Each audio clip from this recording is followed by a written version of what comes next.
We know that Mel is an outcast, at least if she is to be believed, but we also know she wanted to put Piltover on the map. From what we can glean from this cutscene, I feel it's quite possible that she wants to prove to her mother that she is wrong to have outcast her, that she made the wrong choice all those years ago. Revealing this to us, I believe, is made to make us care more for her character.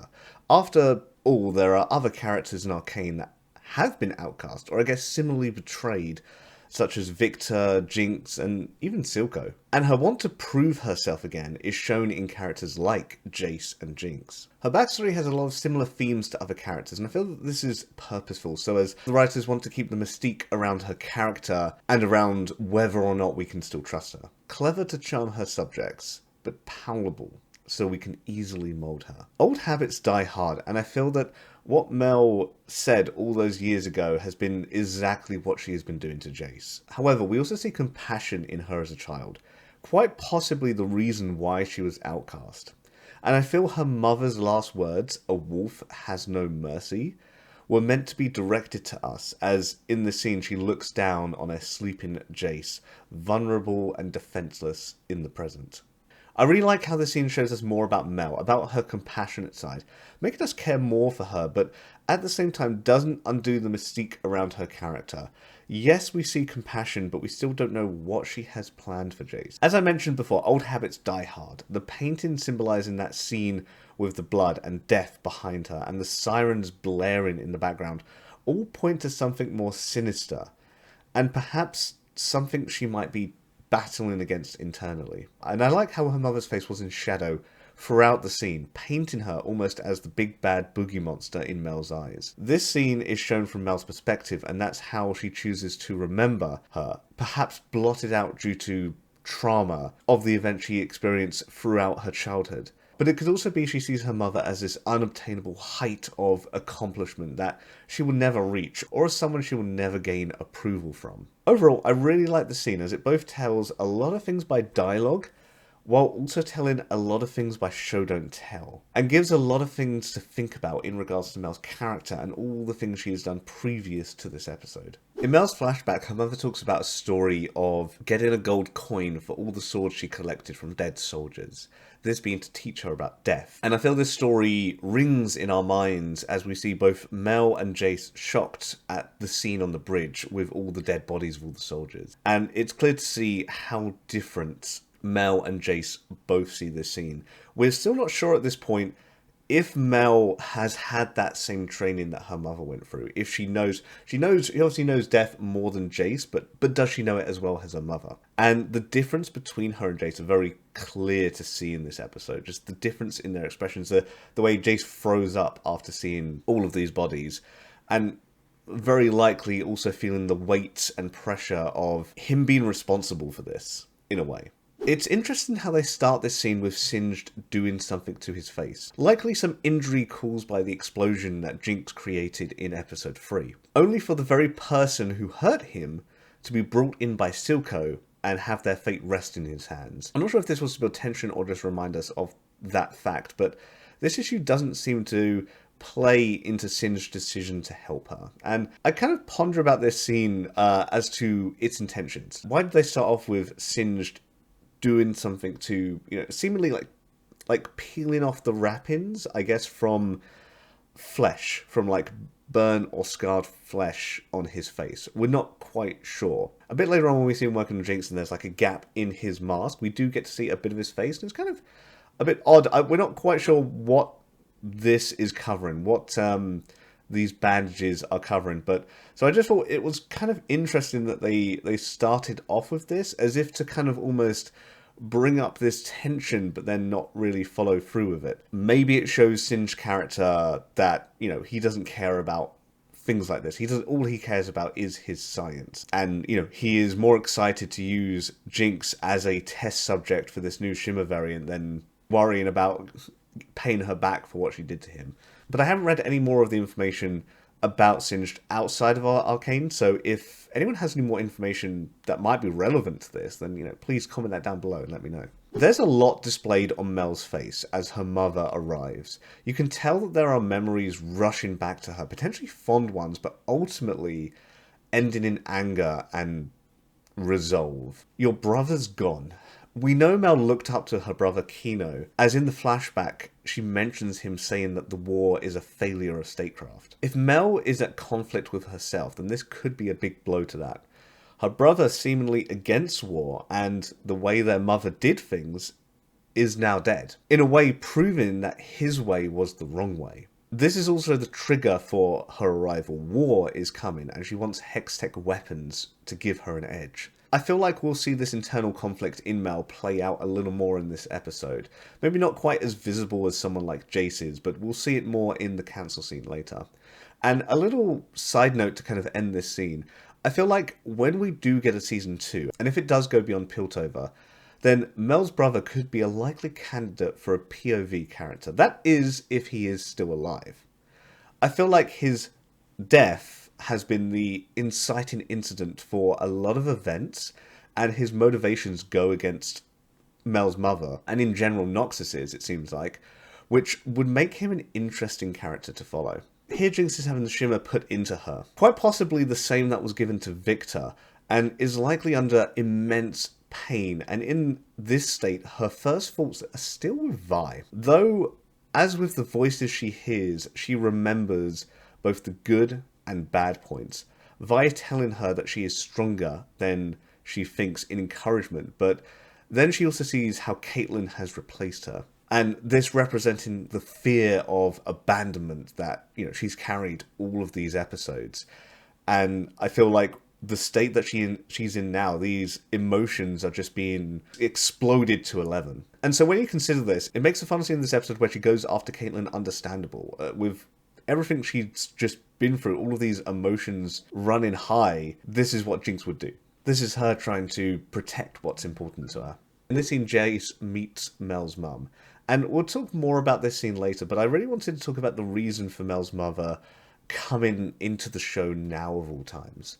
She doesn't really have a big role to play in Season 1 of Arcane. I would argue that her purpose for this episode is to set up Jayce to tell the council that they need to do something, to give him that push in that direction, which is fine, but if that's all they needed this character for, then they could have used an already existing character to do the same thing. I think it's pretty clear that this is the setup for Season 2, where Mel will become a more important character and where her mother here will be our gateway into learning more about Noxus and be introduced to more characters from there. We've already been dropped hints about Mel's brother crossing a man that shouldn't be crossed, and of likely war coming. And Arcane has shown that it doesn't like to waste characters. If Mel's mother is introduced here, then you can bet she will come up again later. Heck, if this is Arcane, I go as far to say that her bodyguard here will get his own flashback by the end of the series. When Jayce asks about who makes these, Caitlyn hesitates, conflicted between her loyalty to Vi and to Jayce. But seeing this, Vi immediately tells the council that it was Jinx. I think in part this action is due to her feelings for Caitlyn and how close the two have become, but it also says something about her character. Vi was never one to be shrewd or lie. She has always worn her emotions on her sleeve and just been a very straightforward character with what she wants. But considering this is her sister, I feel that this decision was in part made by seeing everyone Jinx killed on the bridge. She doesn't want any more killing to happen, and if anything, her best chance of getting to Jinx is this. And I feel like her decision here represents that scene on the bridge in the last episode a bit more, where she leaves without really saying a word to Jinx, where it really does feel like, taking this scene into account, that she doesn't recognise her sister anymore. She can't believe what Jinx has done. She's heartbroken over the fact that Jinx has killed all of these people.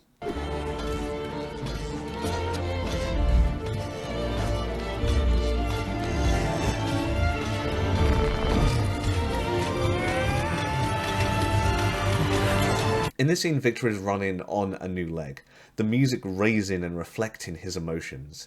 The first experiment has worked, however, he has no more shimmer left. And Heimerdinger warned that magic is dangerous, that they're playing with fire.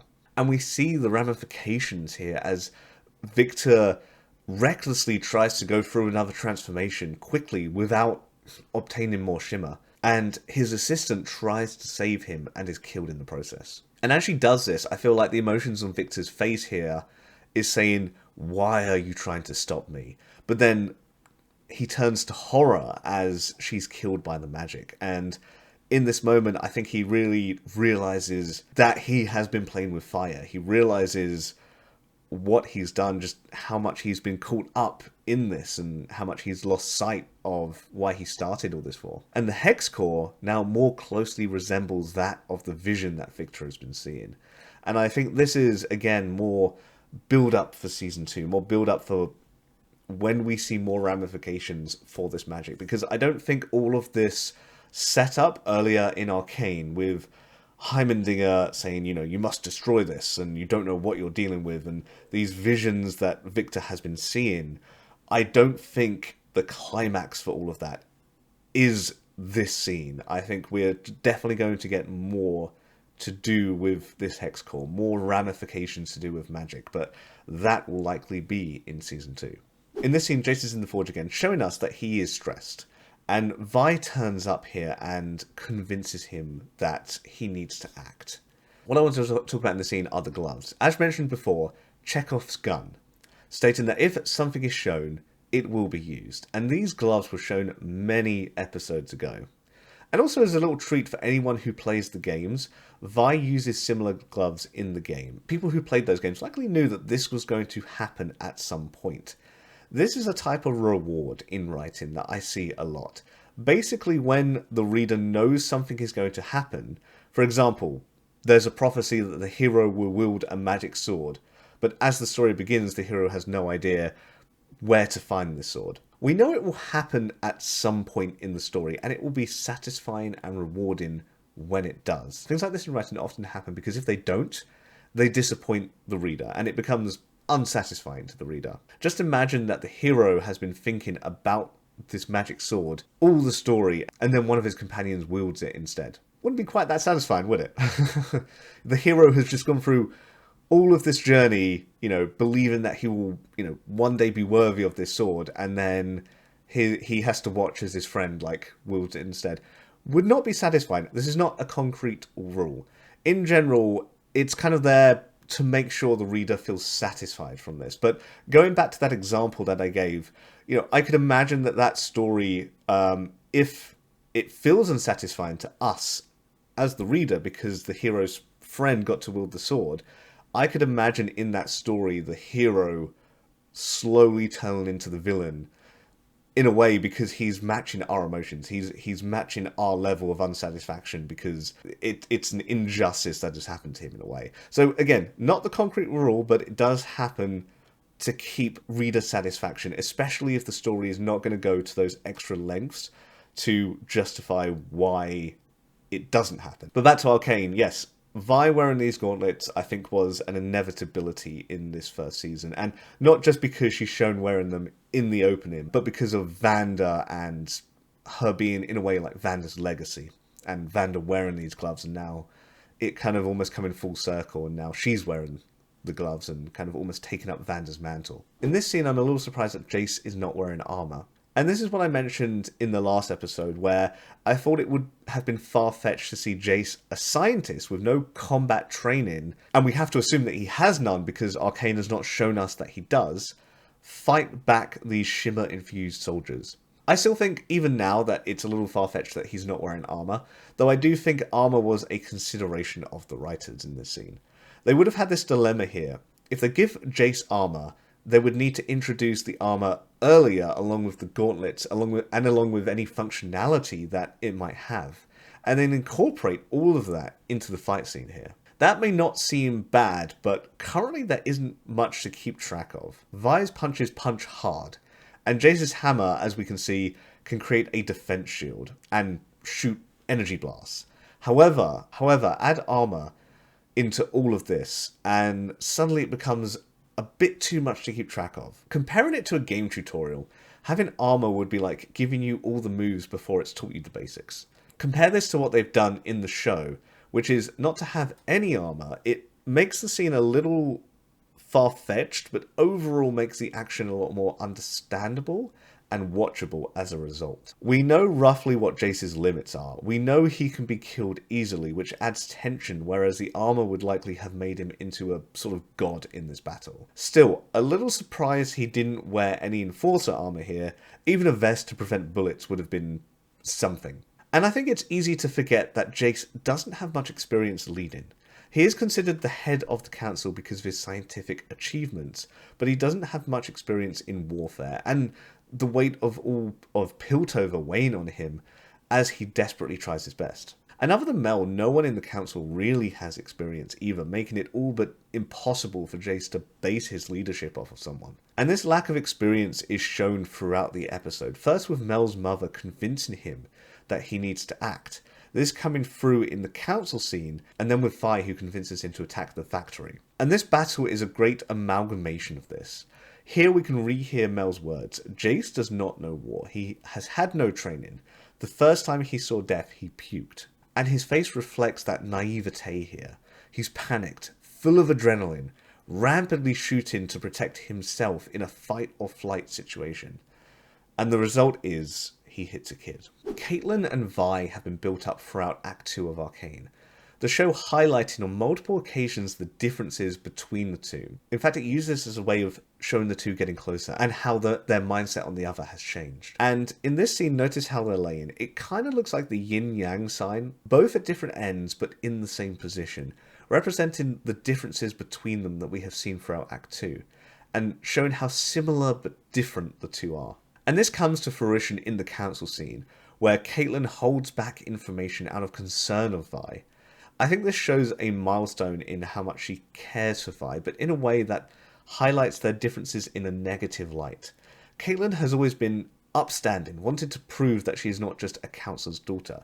She fights against corruption, and these ideals are shown strongly in her in Act 2. However, in this scene, though out of concern for Vi, she breaks these ideals. She actively shows Vi that she cannot be who she is if she wants to be with her. It's after these events with the council that Vi calls them oil and water, but I feel the act of Caitlyn going against her ideals highlights the scene more than the council just not agreeing with Vi.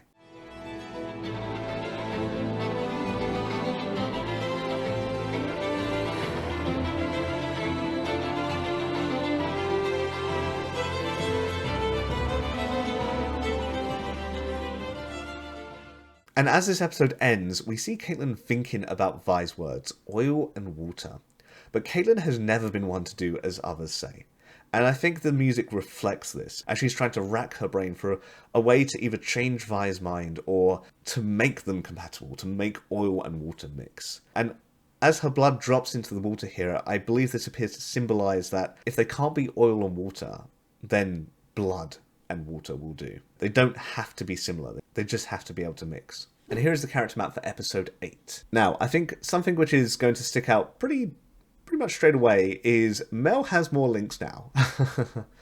I put her brother in there, even though he was only mentioned that he's dead, because I feel like he affects who Mel is. His ideals of war being a failure of statecraft, I believe, are held within Mel, and this is something that defines her character. So I've put her in there. I've put her mother in there as well, and another link to Jayce, from Jayce to her mother, for that one scene. The Chem Barons as well. We also saw Finn approaching Savika in this episode, so I've added another bit there, and we'll see a bit more links in the next episode as well coming from them. But overall in this episode, we just see more and more links coming from one character to another, more links coming from Piltover characters to Undercity characters. And we can see this here with Vi. Vi now has a link to Jayce, because we've seen Vi work with Jayce. We've seen Vi affect Jayce's decision. We now have a link from Heimerdinger to Echo as well, because Heimerdinger meets Echo under the bridge. I didn't talk about it in the episode because I feel like there will be more to talk about it in the next episode, but Heimerdinger meets Echo in this episode as well. Miss Young unfortunately also dies, which I feel like almost represents Viktor's mindset in this scene. When we look at Viktor's links, he hasn't gained any new links in this episode. He has been alone. He has this sense of solitude in this episode where he doesn't feel like he can trust anyone else. He's relying completely on himself and the magic to get what he wants. And we can kind of see his links here. He's an assistant to Heimerdinger. He was saved by Jayce and has Miss Young and has Singed as a friend. He's actually got and I guess kind of Rio as well, even though Rio is basically half dead at this point. But we can see he has kind of not too many links, and he doesn't really interact with any of these links all that often. And I feel, again, this is kind of like an indicator of what's been happening to him. And his one link here, who doesn't really link into anyone else but Jayce, has basically been killed off, and this is going to affect him. And we'll see more about that in the next episode. I also have another link from Singed to Jinx here, that Singed has basically saved her life, and that he got the scars on his face from Jinx, or at least it's what we believe happened. Yeah, and overall, we can kind of see from this diagram that the outliers are slowly becoming more rounded out in this episode. We're seeing more links from those outliers as they're kind of formed more into a circle in this diagram. And we can really see the chaotic nature of this diagram, how all the different characters are interacting with all the different characters. And I feel like this is really going to show something when we compare this to how Arcane started off, or even how it started off in Act 2 compared to the diagram for the final episode. But I'll leave that discussion for the next episode. Well, this has been my analysis of episode 8 of Arcane. I hope you enjoyed it. Feel free to leave any comments below. And if you've made it this far and you've not subscribed yet, hit that subscribe button. Feel free to give me a like, just so you know when the next episode is going to come out. This has been That Step in Rich. Thank you very much for watching, and I'll see you in the finale.